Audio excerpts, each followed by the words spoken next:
ஈரோடு மாவட்டத்தில் கள ஆய்வு மேற்கொண்டிருக்கும் முதலமைச்சர் மு.க.ஸ்டாலின் மக்களை தேடி மருத்துவம் திட்டத்தில் 2வது கோடியாவது பயனாளிக்கு மருந்து பெட்டகத்தை வழங்கினார்.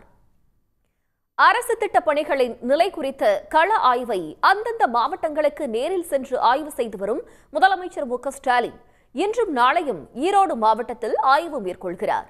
இதற்காக சென்னையில் இருந்து விமானம் மூலமாக கோவைக்கு பயணித்த முதலமைச்சர் சாலை மார்க்கமாக ஈரோடு சென்றார்.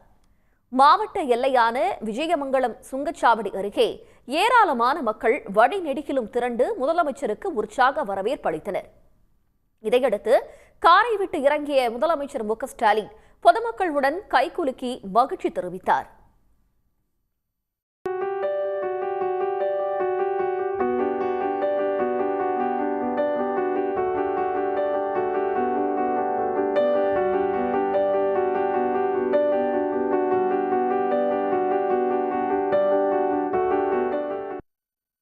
இதைத் தொடர்ந்து ஈரோடு அடுத்த நஞ்சனாபுரத்தில் மக்களை தேடி மருத்துவம் திட்டத்தின் கீழ் 2 கோடியாவது பயனாளிக்கு அவருடைய வீட்டிற்கே சென்று மருந்துகள் அடங்கிய பெட்டியை முதலமைச்சர் மு.க.ஸ்டாலின் வழங்கினார். இரத்த அழுத்த நோயால் பாதிக்கப்பட்டிருக்கும் 58 வயதான சுந்தரம்பாளுக்கு மருந்து பெட்டகத்தை வழங்கி உடல்நலம் பற்றி விசாரித்தார். அதேபோல் நஞ்சனாபுரத்தில் ஏற்கனவே மக்களை தேடி மருத்துவம் திட்டத்தில் பிசியோதெரபி சிகிச்சை பெற்று வரும் வசந்தா என்பவரின் வீட்டிற்கும் சென்று முதலமைச்சர் நலம் விசாரித்தார். இதனால் பயனாளிகள் நெகிழ்ச்சியடைந்தனர்.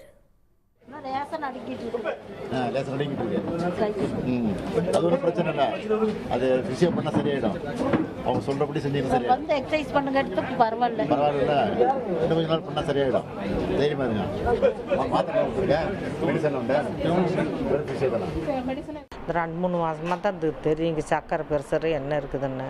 அதுக்கு முன்னாடி டைராய்டு தான் நாங்கள் மாத்திரை வாங்கி சாப்பிட்டுக்கிட்டு இருந்தோம், வெளியில் வாங்கிட்டோம். அப்புறம் இப்போ வந்து பார்த்துட்டு அவங்க நான் உங்களுக்கு நாங்களே மாத்திரை இல்லை இருந்தால் கொண்டாந்து கொடுக்குறோம், நீங்கள் எங்கேயும் போக வேண்டியதில்லை, நல்லா உடம்பு பார்த்துக்குங்க அப்படின்னு அவங்களும் சொல்லிவிட்டு இது மாத்திரைலாம் கொடுத்துட்டு போகிறாங்க. வீடு தேடி வந்துட்டாங்க என்னோடய வீட்டுக்கு. யாரும் வந்ததில்லை, இங்கெல்லாம் வந்ததே கிடையாது இவ்வளோ நாள் வரைக்கும். இன்றைக்கி நம்ம வீட்டுக்கு வந்துட்டு போயிட்டாங்க. என்கிட்ட கேட்டார், என்ன உடம்புக்கு என்னங்க அப்படின்னு கேட்டார். இப்படி இருக்குதுங்க சார் அப்படின்னு. அப்புறம் சரி நல்லா இருக்குது, நல்லா இருப்பீங்க, கம்மன் தகரியமாக இருக்கு அப்படின்ட்டு போயிட்டார். நீங்கள் எதிர்பார்த்தீங்களா வீட்டுக்கு வருவாருன்னு, முதலமைச்சர் வருவாருன்னு? நாங்கள் எதிர்பார்க்கவே இல்லை, இன்னைக்கு இங்கே வந்துட்டாங்க. இன்று மாலை 6 மணிக்கு திமுக கூட்டத்தில் பங்கேற்கும் முதலமைச்சர் திமுக நிர்வாகியின் இல்ல திருமண நிகழ்ச்சியிலும் பங்கேற்க உள்ளார்.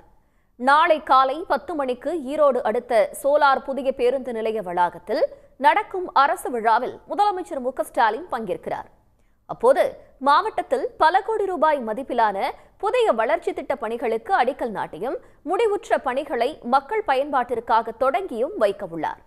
மேலும் 50,000க்கும் மேற்பட்ட பயனாளிகளுக்கு அரசு நலத்திட்ட உதவிகளையும் வழங்குகிறார். உடனுக்குடன் செய்திகளை தெரிந்து கொள்ள சன் நியூஸ் பெல் ஐகானை கிளிக் பண்ணுங்க.